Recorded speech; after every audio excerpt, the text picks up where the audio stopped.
guess the context. Thanks, Matt. The context of what's been occurring in Victoria recently, particularly around the apology of the Surveyor General and the call to justice. Thanks, Mary Ellen, and thanks, Matt. Before I begin, I'd like to reiterate the acknowledgement of country that Matt gave. Usually I would be on the lands of the Wurundjeri people, but for today I happen to be on the lands of the Ngunnawal people that some may know is in Canberra.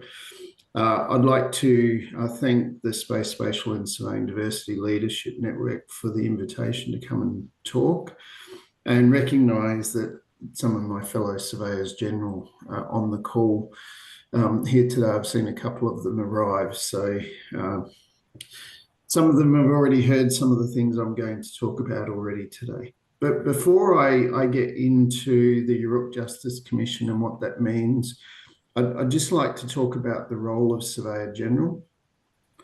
So historically, the role of Surveyor General, certainly in Australia, began in New South Wales when the Europeans came, and it's been continuous in New South Wales since then. I can't remember, it's something in excess of 200 years. In Victoria, the role of Surveyor General, initially the New South Wales Surveyor General was responsible for the lands that we now know as Victoria. And then once Victoria became its own colony in 1851, then the role of Surveyor General was created. And the role has been ongoing since then. So we're somewhere in excess of 170 years that role has been in place. I'm sure it's changed, and I don't know. I haven't seen the job description that Robert Hoddle, as the first Surveyor General, was given. However, I do know of some of his works through some of my reading, and what we do know is that predominantly they reported directly to the governor, and they were responsible for mapping the land, identifying areas of land that were to be subdivided, and in some cases actually surveying areas that had been inhabited by squatters, and to identify the rights and restrictions related to that land by the use of survey. What the role now considers and takes in is a whole range of things, and I'm not going to go through the whole list. If you want to have a look and see what each of the Surveyors Generals do, most of our role is listed in legislation. For me, that's the Surveying Act of 2004 and Section 42. Predominantly, my role is to set and monitor the standards of surveying in Victoria. That's the number one listed item in my role. And then it goes down to a range of things, one of which is to define where Crown boundaries exist. So Crown boundaries are anything that is a boundary that adjoins property owned by the government, or the government is the custodian. My role also includes being part of the discussions and the decisions around electoral boundaries for Victoria, both at the federal level and at the state level. I'm chair of the Surveyors Registration Board, who are responsible for being the regulator of licensed surveyors in Victoria, and therefore not only regulating but also disciplining when necessary, and a number of other things that relate to that role. I'm not going to go into all of them. And in Victoria, I also happen to be the Registrar of Geographic Names.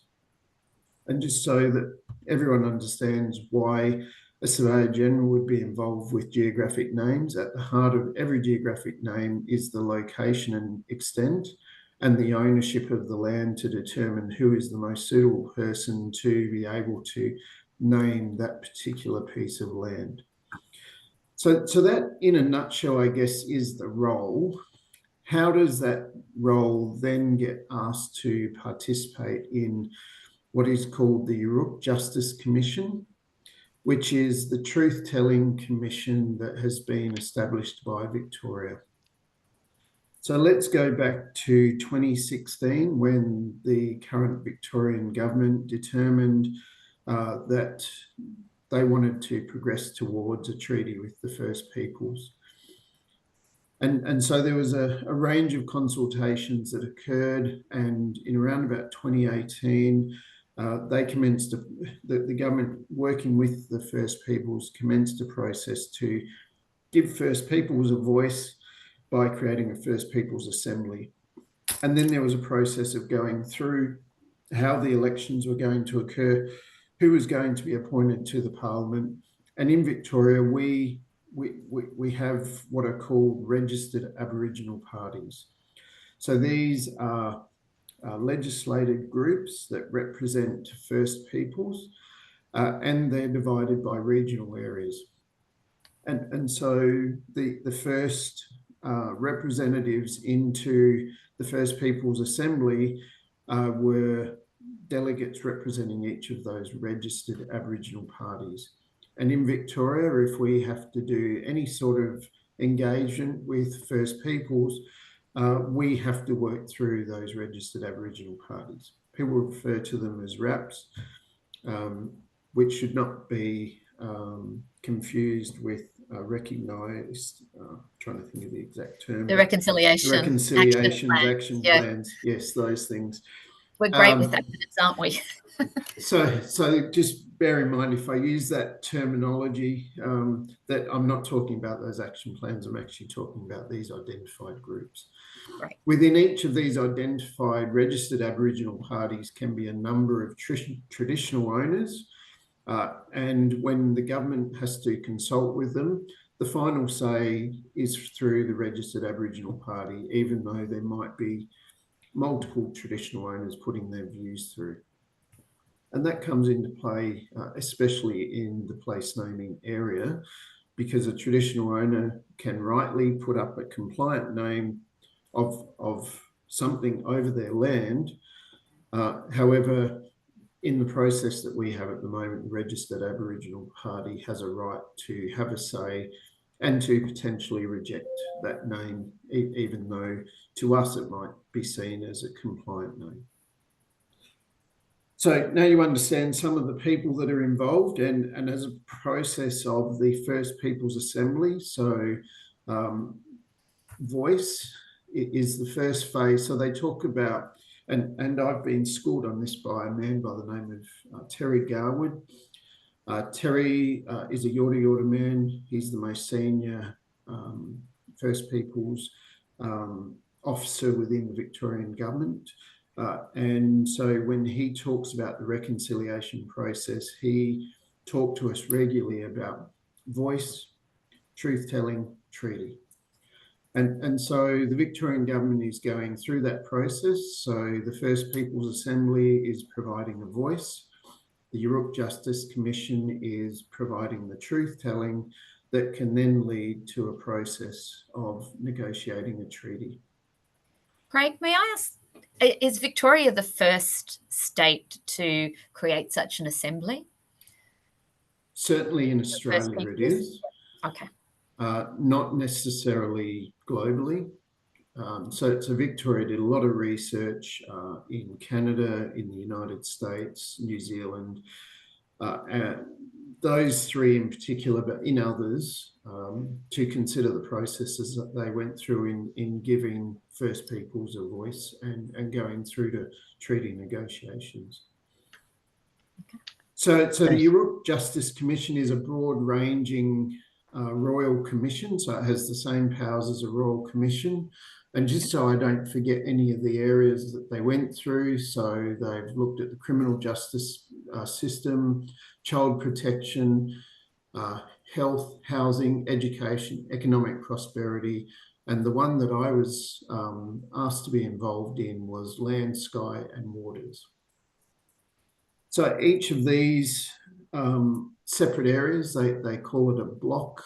And so for each block, the Royal Commission has the ability to seek witness statements, and the witness statements can come from government officials, from First Peoples themselves, or from others who might be interested in participating. And then once they take those witness statements, they then determine who they're going to call upon to give evidence in the Royal Commission. I was one of those people. So in through November, December, January, and February, myself, my team, and I'll talk a little bit about the team that I had supporting me, and the team is extensive. We put together our witness statement. I can't remember exactly how large it was, but it was pages. It was probably 30 plus pages of witness statement. We had two questions to answer. So the first one related to the dispossession of land and our role in the dispossession of land. And then the second one was, well, you know, what can we do to rectify this in the future? So I was called, and for those that want to understand the significance of being called, I was the only government officer, not a minister, called in the Land, Sky and Waters block. My legal team, right from the beginning, some of them had said that they think that because of the significance of the role that I should be called, and others were saying, try and avoid it if you can. However, when the letter of summons came, the Surveyor General of the time, which is me, was called to appear. And it was, you know, when you read the summon letter, it's very clear the importance of this is that if you choose to not attend, you actually have the ability to face a jail sentence for choosing to ignore and not participate in a royal commission. So it's not something you take very lightly, and I didn't. I recently was able to attend a high-level business function. I'm not going to say where it was, but I was fortunate to hear from a CEO of one of Australia's biggest companies. And the interesting thing that he said, and it rings true for the journey that I went on, was that he said that when you have to attend a Royal Commission, you do a PhD into your organisation. And he said, you've got to be prepared to answer anything and everything. And predominantly, to a lesser degree than that, because I knew that I wasn't going to be asked everything, I had to go on that similar journey to understand the history of the role, including a little bit of a history of the role in New South Wales, what we did that maybe we could reflect on and say probably wasn't right, and be then prepared to answer the questions that were going to come at me. And so before I get into some of that, I'll just talk about the team so that it wasn't, you know, while I was there on the stand by myself, at the back end, and for many months, I'd had a team of counsels. So I had appointed by the Department of Premier and Council a team of 3 King's Counsels, as some of them are called now, or senior counsels. The department had their legal team. Then there was a range of support people, including members of my staff who provided assistance with putting together all the documents, providing editing, all those sorts of things. So for the last 2 months, when I was prepping to be a witness, every time I went into the room, which was pretty much weekly for preparation, there was 13 people that were sitting in front of me that were asking me questions. And if you think going to an interview is like an interrogation, having those 13 people sitting in front of me and every week grilling me to make sure that I knew my statements, I knew the facts, and I could present them in a way that the commission would be able to hear them and recognise what I was saying. It's a journey. Would you say that was a very key part of your preparation, Craig? Just because obviously on the day there's no rehearsals, there's no ability to restate. You know, once something's out there, if you've said it incorrectly, you know, you're vulnerable. So yeah, it was key. Okay. And Tony, the King's Counsel, or the senior counsel, who actually was the one who questioned me when you said there was no rehearsals, that's not quite 100% true, and I'll talk about okay. that. Tony was he was excellent. He'd done his research. He knew what he wanted to ask, and he was given the opportunity to talk to me twice before I appeared. So I had some understanding of what he was going to ask me. He was very open in what he was preparing to do to me, and he told me such. And as such, my counsel was very specific from day one when I got them, is that they were there to prepare me, because I had to be ready for what the counsel for the commission was going to do. And the counsel for the commission told me that he was going to make me uncomfortable while I was in the witness box. Okay. He was hoping that he would ask me some questions that would test and challenge me. And so all the prep was around making me uncomfortable, asking me questions that would put me off guard and see what they could get out of me, and see if that they could crack me prior to going into the witness box, and therefore then coach me how to deal with that. And so that's what happened. Every week I would come in and I would be confronted with something new, and sometimes my bag wouldn't have even hit the floor before the first question was at me. And so that they wanted to make it so that I was under pressure and I could answer questions under pressure. Yep. And you know, that sort of pressure is pretty intense. It's pretty severe.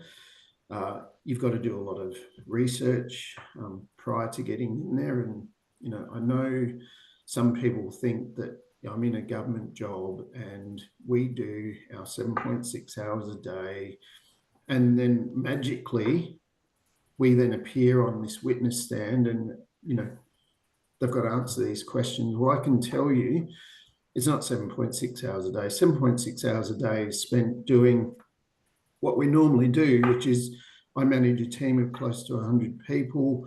There's decisions I'm making all the time. There's priorities that we have to meet to support the government in delivering on its priorities, as well as the things that we do. The day job doesn't go away, does it? So the day job is there, and then you're having to do your prep. So a lot of my prep was done in the quiet of my office at home, or if I could get a few minutes or a couple of hours at work, I'd you know, put a block in my diary and I would focus on it.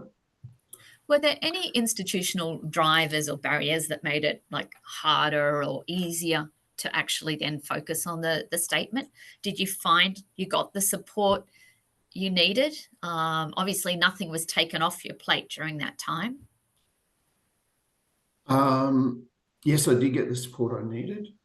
And if I needed something taken, I was told my absolute priority was to make sure that what was needed for Europe was done. Okay. So I had the ability to make the decisions about which things I took on and which ones I didn't.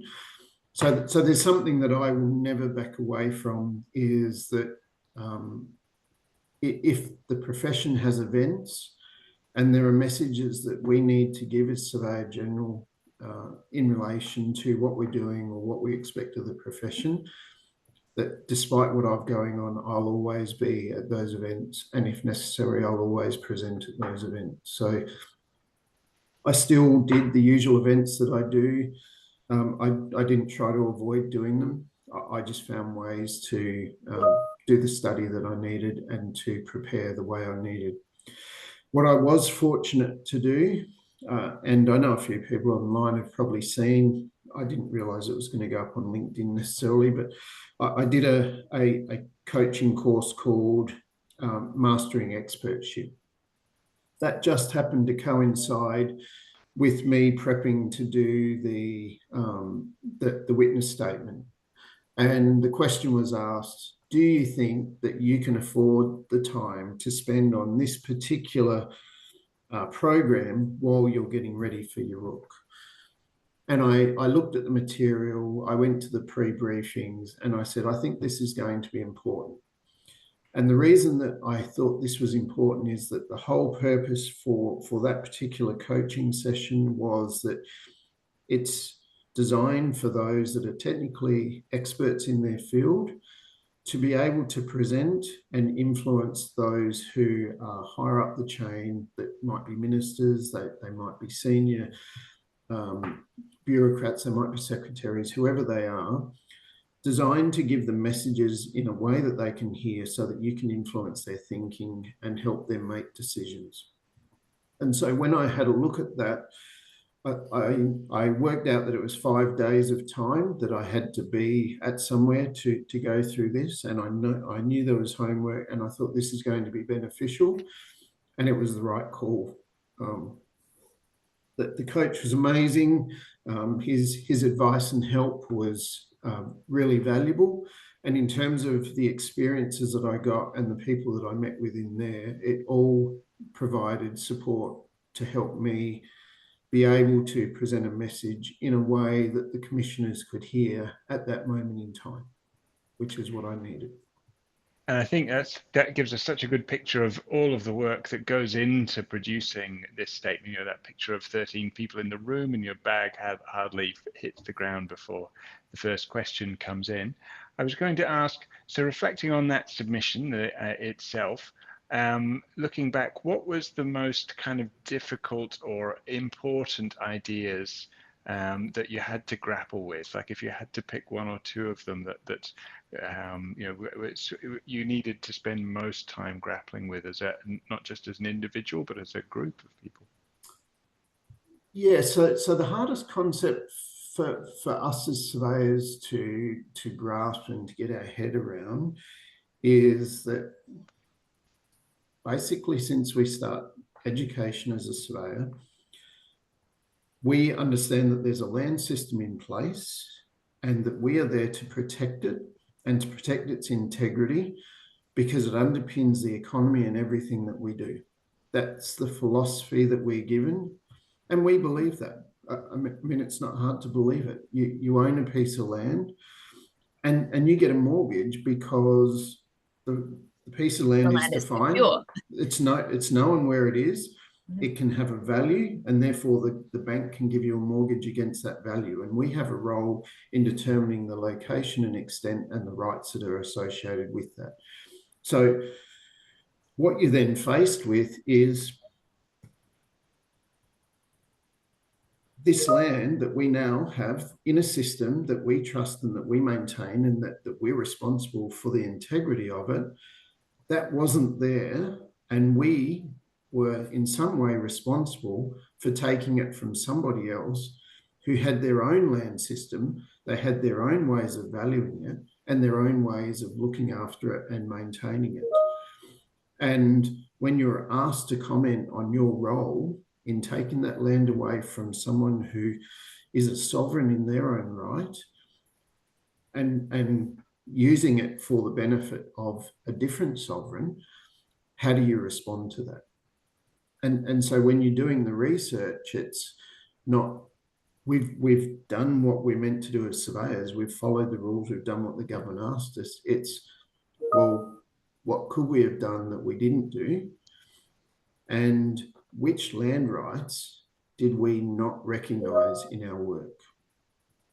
Yeah.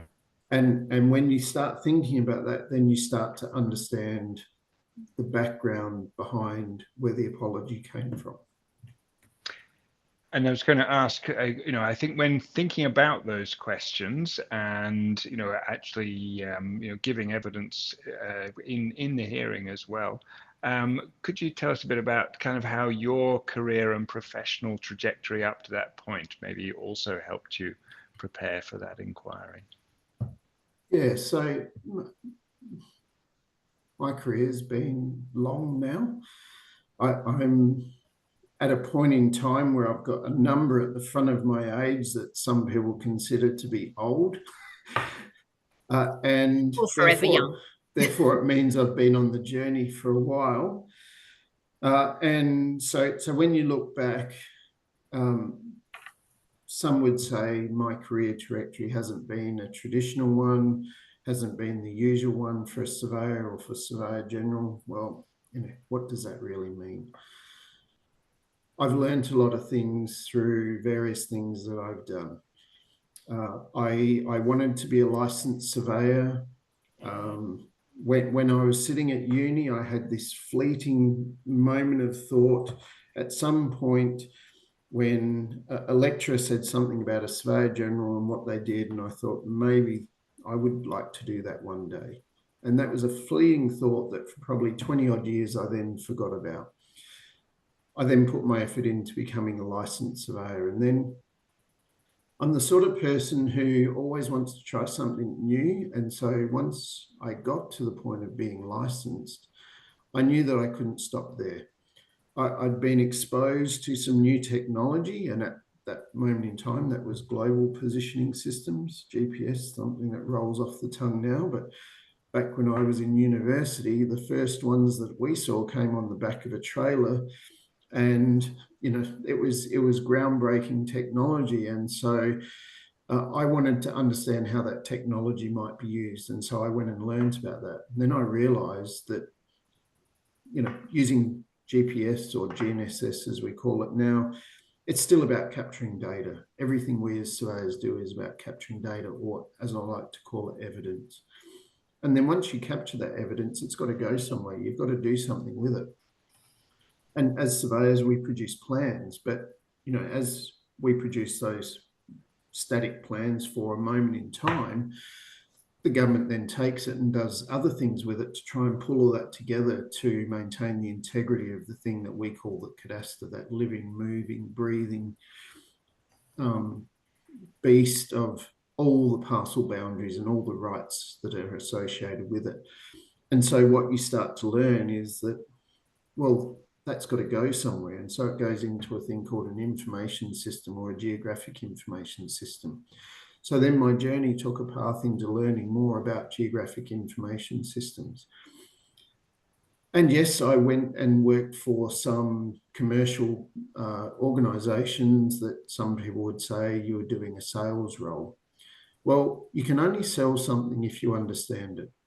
And the sales roles that I performed in, so I worked for a company who was building GNSS devices. And so I had to understand not only what you could do with a GNSS device, but actually what makes it. So all the internal workings, the battery life, the clocks, the crystals, the firmware and all those things, you have to understand all of that before you can promote it to someone else. And it's the same with geographic information systems. So yes, I worked for a company that in effect sells geographic information systems, but to make it of value to a client, you've got to understand what they're going to do with it and be able to talk to them about how it might benefit them and what they can do to solve their problem.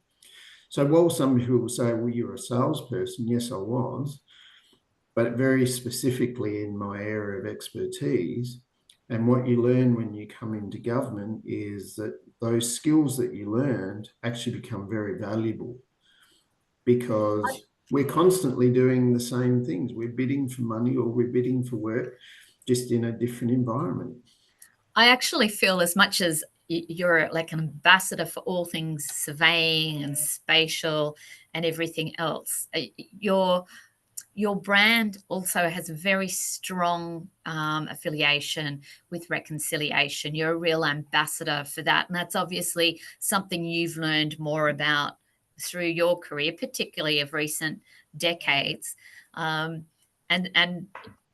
correct me if I'm wrong, you seem to have a very personal commitment to Indigenous reconciliation. And so to this process, what you obviously legally didn't have any opportunity to not engage with the Royal Commission, but I felt like there was a personal preparedness as well to participate and an eagerness. Would that be correct? What was the personal journey in association with what you were being asked to do professionally and for the state? So I spent a bit of time in some remote locations where interaction with First Peoples was on a regular basis. And when you deal with them in those situations, you understand where they're at, you learn to respect them, and you hear what they talk about and the things that they do and how they helped us. And I was reading the book, I can't remember which one it is, but it's the one everyone says to read, by Stan Grant. And there were some things that he said in there where he talked about his own personal journey, and it brought me back to my childhood, where I'd lived in a town and one of our neighbours regularly, there was a little Aboriginal boy there, or First Peoples boy, and we used to play football with him. We used to play whatever it was, football, cricket, whatever sport we were playing. He would come and play, we'd make bigger teams and we'd have a better time. And I remembered that when Stan talked about how they would just have to pack up and leave to avoid social services and get away from him so their family wasn't broken up. And this happened to this little boy. I never saw him again, but other families came in and the same thing happened. And at that moment in time, as a kid, you don't think about it. You just go and look for the next kid to play with. And so your games continue. But as an adult, when you start to think about it, and I read Stan's story and I thought, I'll guarantee that that's what happened to those little boys that we used to play football with. And then you start to realise how sad that is. Yeah. Yeah. Yeah, a really powerful story. And so then thinking about that, what do you see as next for Victoria? So coming back to this sort of well, before we go to next, let's just talk about the apology. So yes, please. The apology was never a given. So I'll say that you have first to and convince foremost. anyone that was the approach. And when I say it was never a given, yeah. So when we went into preparation, I knew that I'd been asked to be a witness, and we started into the preparation. And so as part of that preparation, the question was asked, is an apology needed here?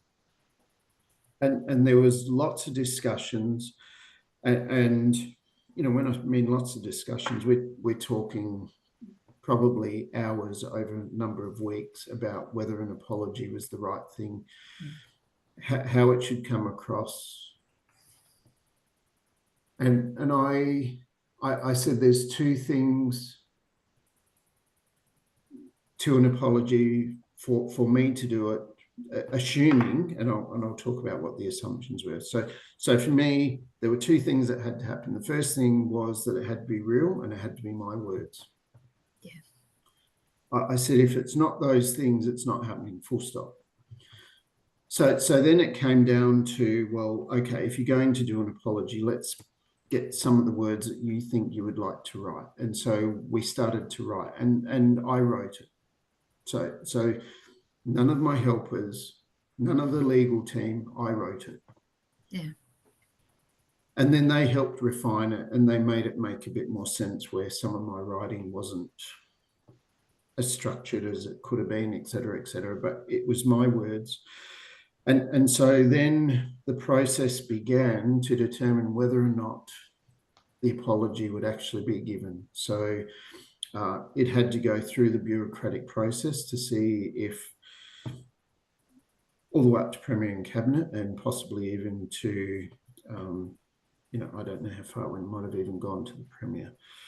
I'm not going to speculate on who it went to, but there had to be an approval from the government side for me to do it. And then once that was given, did they have to approve your words? Or they had to see it. They had to see it. Yeah. But no one amended them. They just had to see it. Once the approval was given for that, then it had to go to the Europe Justice Commission, and they had a right of refusal. They could say, no, we're not going to allow this, or yes, they were. And in the end, they agreed that yes, they would accept it. Okay. So then when you start having a look at what I wrote, and I know there's some questions being sent through about what right do I have to make an apology on behalf of the surveying profession and a whole range of things. I'll be very specific in what I say here. My apology was given as Surveyor General of Victoria. Surveyors in Victoria, those that are licensed, they're licensed under the Surveying Act, and they are agents to the state. When they do their work, they are doing boundary surveys on behalf of the government. They are not working directly for their client. While their client may pay for their work, they are to ensure that they are determining boundaries in the interests of all stakeholders in that piece of land. And therefore, I have every right to offer an apology for those people involved in surveying under the direction and guidance of the Surveyor General, which is every surveyor doing boundary work, because my role is to set and monitor their standards. So everything they work to every day is based on the standards and guidelines that are set by the Surveyor General in my role. So I'll just put that out there. So what did I apologise for? So one of the discussions was that everything we do is under direction. So initially under the direction of the governor, then under the direction of the parliament or the premier or anyone within government, we're given direction and we do our work. That's fine. I understand that. However, we are individuals and we are people, and we're expected when we're out there to make the calls and to make the right calls. And our responsibility is to locate the location and extent of land and the rights, restrictions and responsibilities associated with it. And we ignored some. Okay. We didn't locate existing monument-based land systems that were already there before European colonists came. Now, some of the historic surveyors have talked about them. If you read Mitchell and you read some of his journeys, he knew exactly when he went from one people's land to another, because he said the different delegations, some of them would drop off because they said they won't travel into those people's lands, and then they would be met by another group. So he knew when he was changing into lands that were occupied and that were managed by different groups, and we ignored those as surveyors. And so I apologise for that. Ironically, probably we learned a lot about our own monument systems and how to use natural monument systems in Australian surveying from communication about those systems with other First Nations people. Yeah, it's quite possible. The other thing that I apologised for is that whether by our direct action or by indirect action, our actions caused people to be dispossessed of their lands. There is no dispute to that. That is just a fact. We came in, we surveyed it, people went and inhabited it, and the first peoples were dispossessed. We can't deny our role in that, and so I didn't. I apologised for it. And I think that comes out very clearly. Like, I think that, thank you very much for that really full kind of explanation, not just of what was apologized before, but also like on kind of whose behalf you were apologizing. And I think that is a very clear and powerful statement. Just if one of the other questions we did get in advance is, I think you've already come to, like, is that, you know, the Surveyor General's role in making an apology. One of the other questions was around what does come next, you know, assuming that the apology, like an apology, is only at the beginning of putting things right.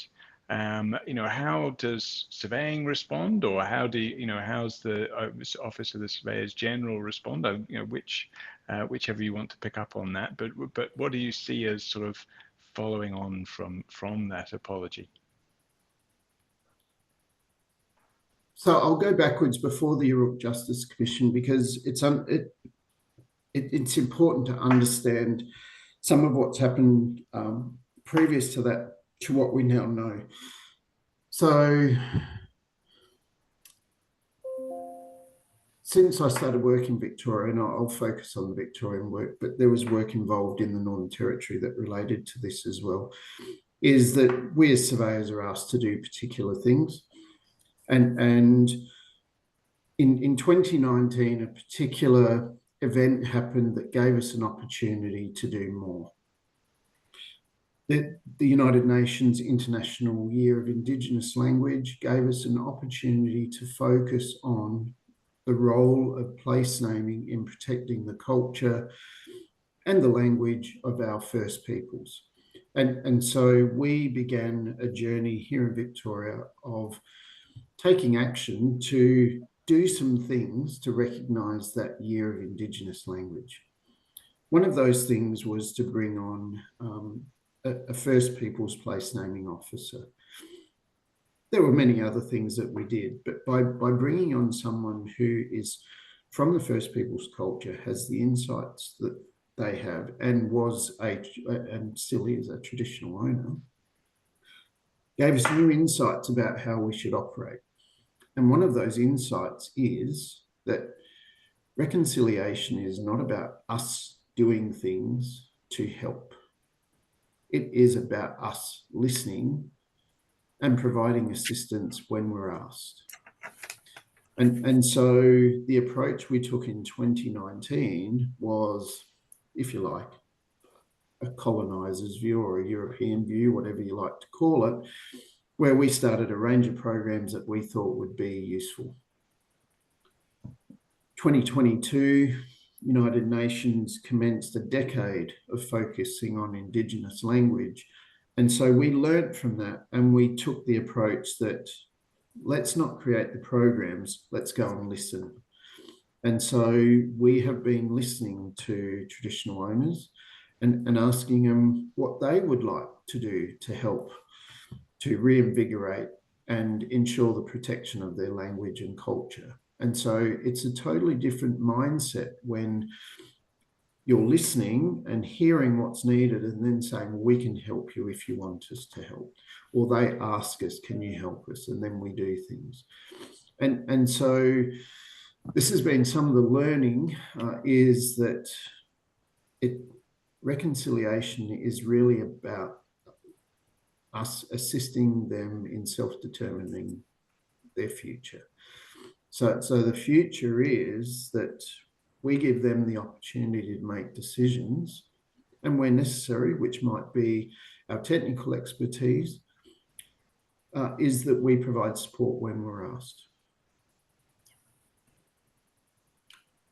So that's taking it back to where now we're talking about the future, what happens next. So specifically with the Yuruk, there's a process that must be followed. So with all royal commissions, they'd go through their process of truth telling. They collect all the information and then they produce a report. Some of those reports into the criminal justice, child protection, some of those have already been released.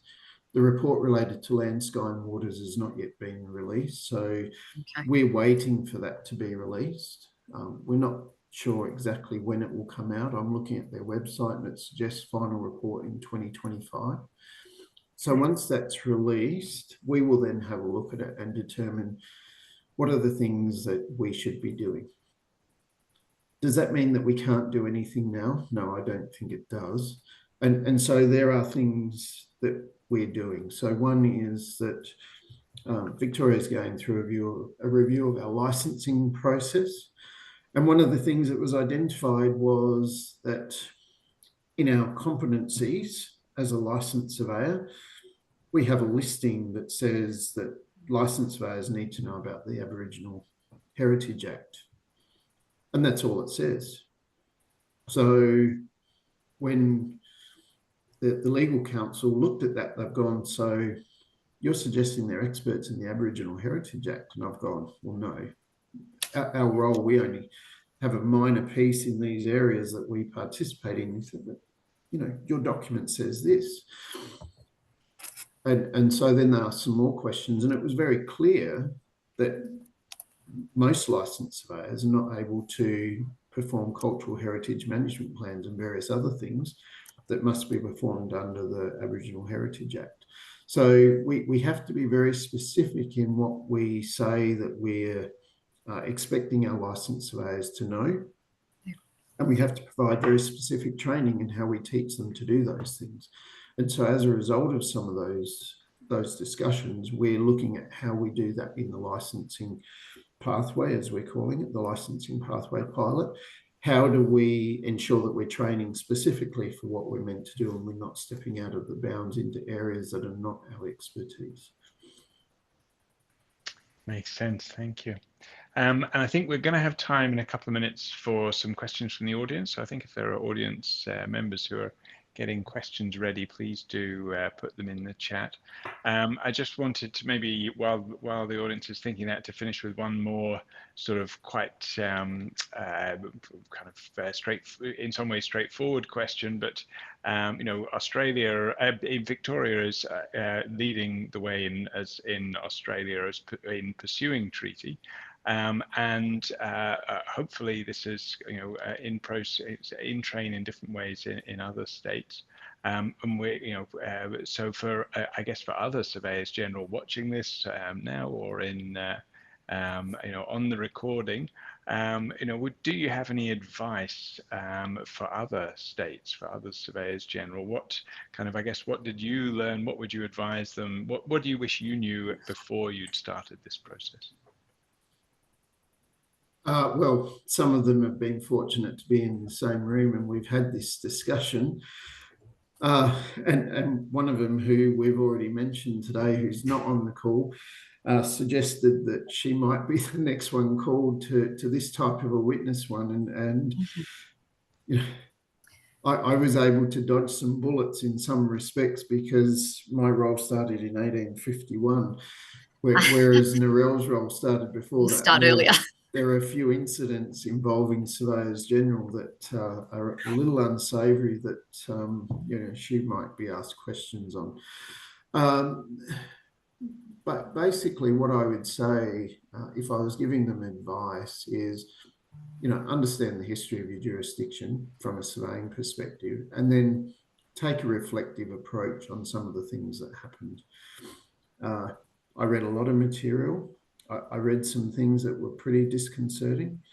I made my judgments on some of them. So one of them came up in one of the minister's witness statements that suggested a surveyor had been had committed an atrocity, and the fact is that person had. But when I delved into it and I actually read the history of it, there's a bit of a fine line. So when we're out surveying, we're under specific directions to do specific things. And an incident happened while the person was out surveying, this particular surveyor. But what happened then was that they left the field, they came back to civilization, if you like. And then what went out was actually a military expedition that was led by the same person. It was no longer a survey party. It was then a military expedition to go and kill people that had been involved in this incident. So while it was a surveyor who led it, he wasn't acting in a role as a surveyor. He was acting in a role as a military commander at that point. So, you know, be willing to confront these things, look at them, but then see them for what they are. The other piece of advice that I would give, and this was something that I did, and this was what led me to the apology and to where I got to, was that I went and looked at some of Cook's diaries. I went and had a look at some of the things that were considered the closed orders that Cook was given, and I compared it to what international law was at the time. And Cook's instructions, and I'll paraphrase, I'm not stating it as fact, but he was told to come to Australia and to negotiate with the occupants and to obtain Australia as, which wasn't called Australia at the time, but to obtain the southern continent for the benefit of the British. He ignored some of that advice.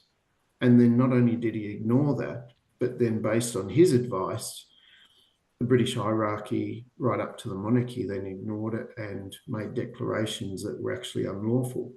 So, and that's you know, that's not me speaking, that's the advice given by international law courts.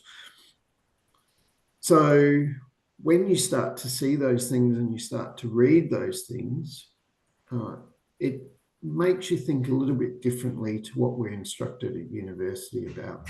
Our land system is gospel and we've got to protect it. We're in a situation where the way that it was established, some of which wasn't right, yes, we now have it and we've got to work within it. However, we're now in a realm where you've got to think a little bit more broadly and a little more abstractly around how things happened. I'm not judging any of those people, but we're just having to reflect on our role in some of these things as we move into the future of potentially treaty negotiations across Australia. Craig, there's one of the questions from the audience is whether or not you've received positive or other feedback from the land surveying profession on the actions you've done. I know certainly when I proposed this webinar, people said, oh, a lot of people won't support that, which really surprised me. But you've been at the coalface. What does that look like? Overwhelmingly, it's been predominantly support. And I've appreciated that. There's been some members of our profession that have been less supportive and have been almost, what's the word? Can't think of the right word, but, you know, it was so small a number that I've predominantly ignored them or batted them away. Many of them, unfortunately, I think also are probably racist. So I'm giving them what they deserve, which is limited airtime. Agree. Just open the floor to anyone who would like to unmute and ask any final questions for Craig. There's been nothing but fantastic comments, Craig, and appreciation for your sharing of these experiences in the chat. So I'm sure if you ever watch the recording, you'll be able to see those. But and I'll share them with you in an email afterwards. But so I'll just make a comment. So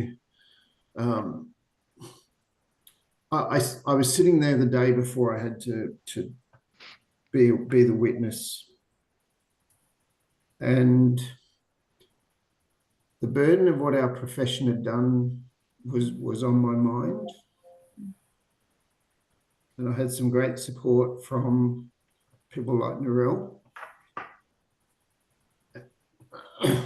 and some coaches who all contacted me on that day to make sure that I was okay. And yeah, just want to thank them. And thank you. Thank you for doing this. That's a brave first step, but one that was very, very considered. We appreciate all the research that you put into your own preparation and the soul searching. And obviously, you know, you didn't take the easy path. You had to get approval for that apology. It had to go through government, and then it also had to go to the Europe Justice Commission. So not an easy step, very courageous step. But yeah, that's what leadership is. And I think it's made us all proud to be associated with the profession that, you know, as you say, has a lot to consider in our history. Yeah, I'll share something from one of our prep sessions. So we got to the point where that the agreed action for that session was that I had to pretend that I was sitting in front of the commission and deliver the apology in effect for the first time. And what was interesting, it was hard to get through it, no question about it. On the day, it was still hard to get through it. At the end of it, when I was getting feedback, the first peoples in the room said that was really heartfelt and we heard it.